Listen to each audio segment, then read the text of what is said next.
आज सीधा सवाल में मैं बात करने वाला हूं शिवाजी महाराज की। छत्रपति शिवाजी महाराज देश के महानायकों में से एक, और खास अगर हम महाराष्ट्र की बात करें, उनकी जन्मभूमि, कर्मभूमि, तो वो मराठी मानुष की आत्मा में, अंतरात्मा में बसे हुए हैं, मराठी अस्मिता के प्रतीक हैं। तो आज बात छत्रपति शिवाजी महाराज की क्यों? आप जानते हैं महाराष्ट्र में चुनाव होने वाले हैं, विधानसभा चुनाव, और ऐसे में छत्रपति शिवाजी महाराज की एक प्रतिमा ढह गई, टूटकर गिर गई। 45 किलोमीटर प्रति घंटे की हवाएं थी। थोड़ी तेज आंधी अंधड़ आ जाए, 80, 90, 100 किलोमीटर की स्पीड होती है, पेड़ पूड़ उखड़ जाते हैं। लेकिन छत्रपति शिवाजी महाराज की प्रतिमा, और कोई दशकों पहले, बहुत साल पहले यह प्रतिमा बनाई गई हो, इसका अनावरण हुआ हो, ऐसा भी नहीं है। 4 दिसंबर 2023, अभी पिछले साल, मूर्ति का अनावरण किया। खुद प्रधानमंत्री नरेंद्र मोदी ने यह अनावरण किया था। यह सिंधुदुर्ग जो इलाका है, कोंकण का इलाका, राजकोट किला है, वहां पर अनावरण किया गया, और यह ठीक चुनाव से पहले किया गया था।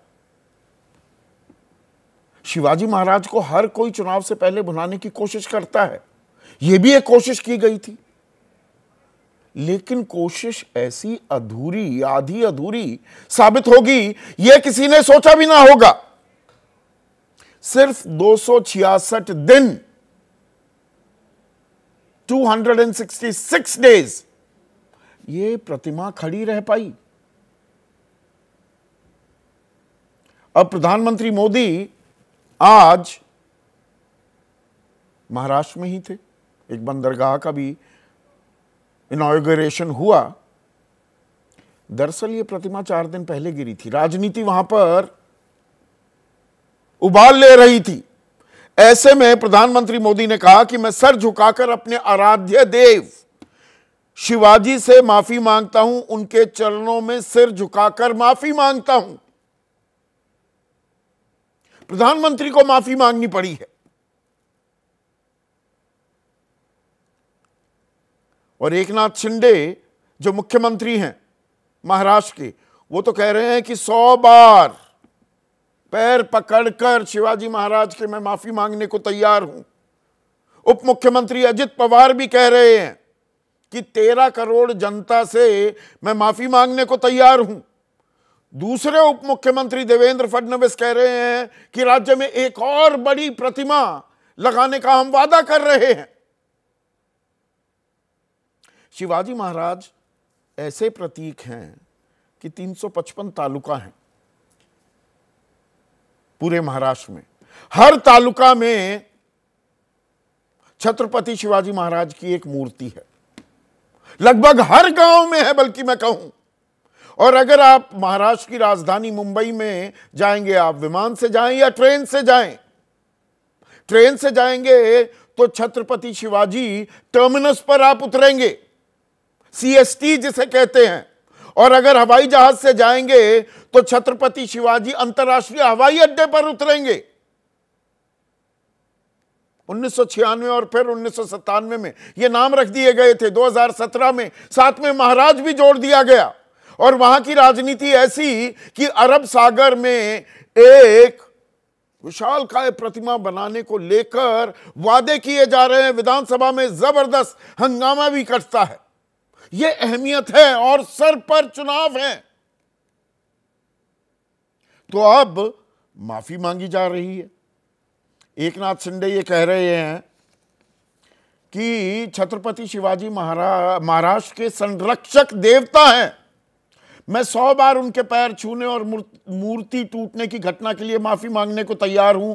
मैं माफी मांगने से पीछे नहीं हटूंगा। लेकिन साथ ही साथ अब कहानी में ट्विस्ट कहां है? और यह भी मैं आपको तफसील से बताने वाला हूं। देवेंद्र फडणवीस कह रहे हैं कि राज्य सरकार का इसमें कोई सीधा संबंध नहीं था। प्रतिमा का निर्माण भारतीय नौसेना की देखरेख में हुआ था। भविष्य में एक और बड़ी शिवाजी महाराज की प्रतिमा लगवाई जाएगी और उनके सम्मान को बनाए रखेंगे। भारतीय नौसेना ने बनवाया था प्रतिमा को। भारतीय नौसेना किसके मातहत काम करती है और इसकी देखरेख की जिम्मेदारी किसकी थी? पब्लिक वर्क्स डिपार्टमेंट, महाराष्ट्र सरकार। चुनाव से पहले बनवाई थी ना यह प्रतिमा, और इसमें 2,03,00,000 रुपए जो मूर्ति बनवाने का खर्च था वो 2,40,00,000। इस आंकड़े पर गौर कीजिएगा, 2,40,00,000। लेकिन वहां पर 3 हेलीपैड भी बनवाए गए। भाई प्रधानमंत्री आएंगे, अनावरण करेंगे, माहौल बनेगा। कोणकण जो शिवसेना का गढ़ था वहां सेंधमारी होगी, तो 2,03,00,000 रुपए में हेलीपैड बनवाए गए और 1,55,00,000 मूर्ति बन गई। 2,40,00,000 में 1,55,00,000 नौसेना ने अनावरण का जो दिन था, जो वो इवेंट था, उस पर खर्च किए। तो कितना सम्मान दिया जा रहा है छत्रपति शिवाजी महाराज को, अब आप ये समझ लीजिए। फिर ये ठेका प्रतिमा को बनाने की जिम्मेदारी किसे दी गई?